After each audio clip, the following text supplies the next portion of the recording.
You've already met him, but he's back, founder and president of the Invisible Disabilities Association, the one, the only, Mr. Wayne Connell.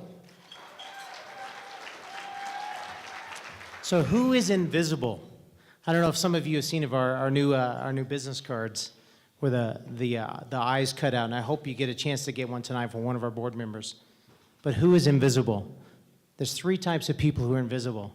Those are the people that are ill and they're at home and you don't know they're there. They're shut-ins, they're on the internet, maybe they listen to the radio, but you don't know they exist.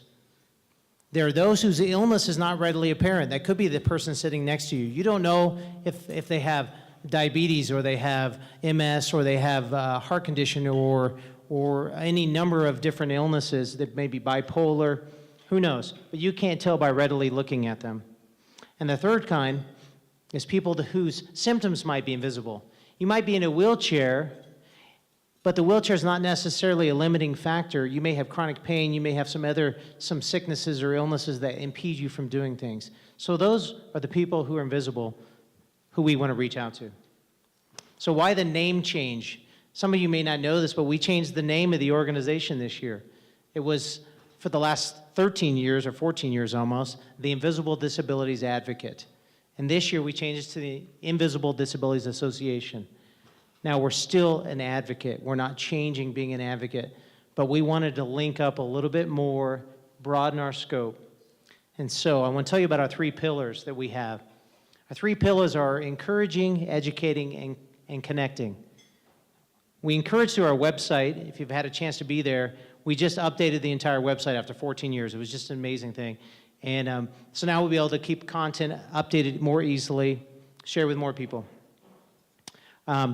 We also have an online social network. It's called Invisible Disabilities Community, where you can go online and you can share with each other. We have almost 3,000 people on our online community, and it's a safe place. It's a little bit safer than Facebook because we control it a little bit more. One of the other areas we want to reach out to is to be able to acknowledge people when they're going through their difficult times. And so we'll be putting together some packages called I Care packages, and I Care About You. And you'll be able to get them through the website as we move forward, and you can send them out to people going through a tough time or going through a difficult situation in life. So I'll tell you a little bit about the history of invisible disabilities. Well, I met my wonderful wife, Sherry, sitting right back here. I met her in 1992, and she had already been diagnosed with progressive MS. That's the kind that doesn't have good days. We met in 92, and in 92 she was diagnosed with Lyme disease. And if you know what Lyme disease is, from a tick, and it's a little creature that decides to destroy your body. Well, we can determine that back when she was 14 years old is when she was bitten by a tick. We got married in 94. People ask me, you married her knowing she was ill? I said, if you would have known her, you would have married her too. I mean, what an amazing lady. So finally, half the brain she has.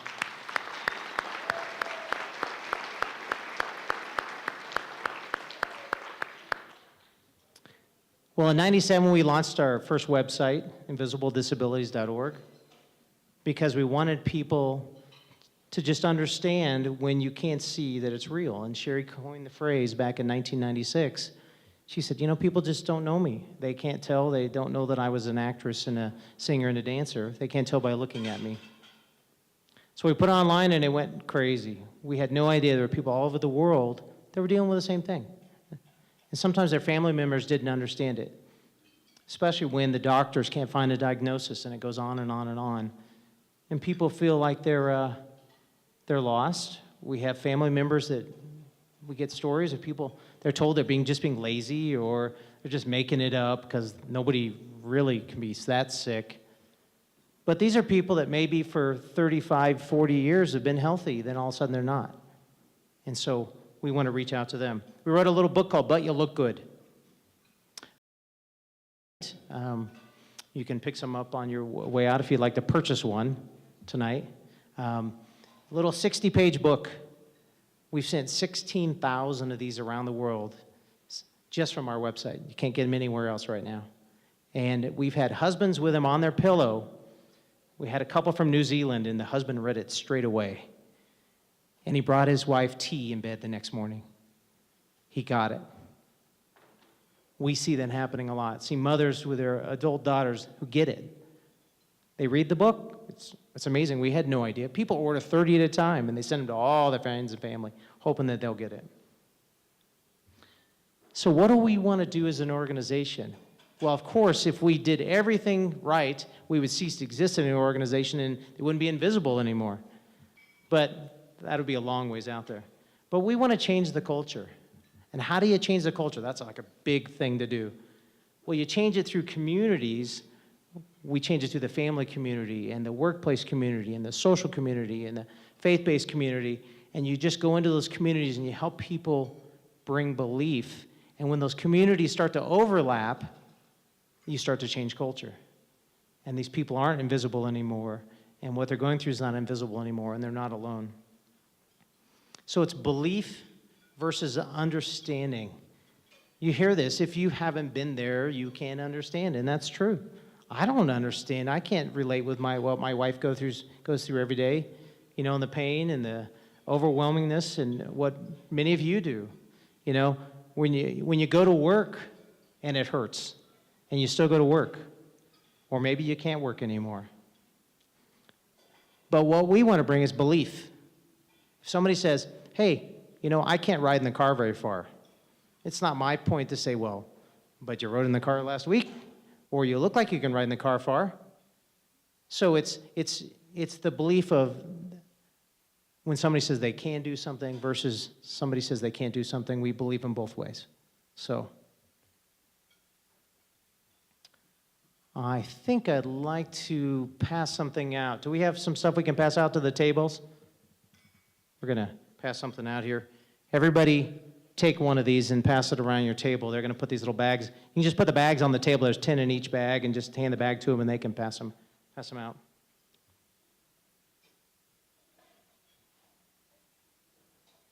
So last year, we had a friend of ours who talked about an invisible wristband. Okay, let's just say I've looked for an invisible wristband and never found one. Okay, I've looked and looked, tried to find them, tried to get them to create one. Haven't been able to create one. But I want everybody to get a wristband. And I think they're just about out there. Okay, now, somebody get the lights? All the lights, including the ones on the stage?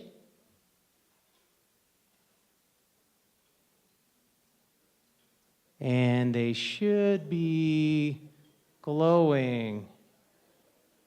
Okay, we can't kill enough lights for them to glow. But they actually glow in the dark. And they say invisible no more. That's what we want to do, is make people, everybody turn on their flashlights. Just shine them all up. These are for all the people that have disabilities that you can't see. We want to shine the light on them, and we want to make them invisible no more. So please wear your wristband proudly. You can read it in the dark and you can read it in the day. We can have the lights back on if you want.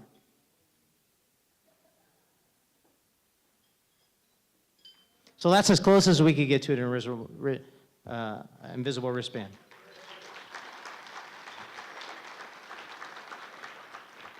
And you'll see more on that Invisible No More campaign as we move on from this place.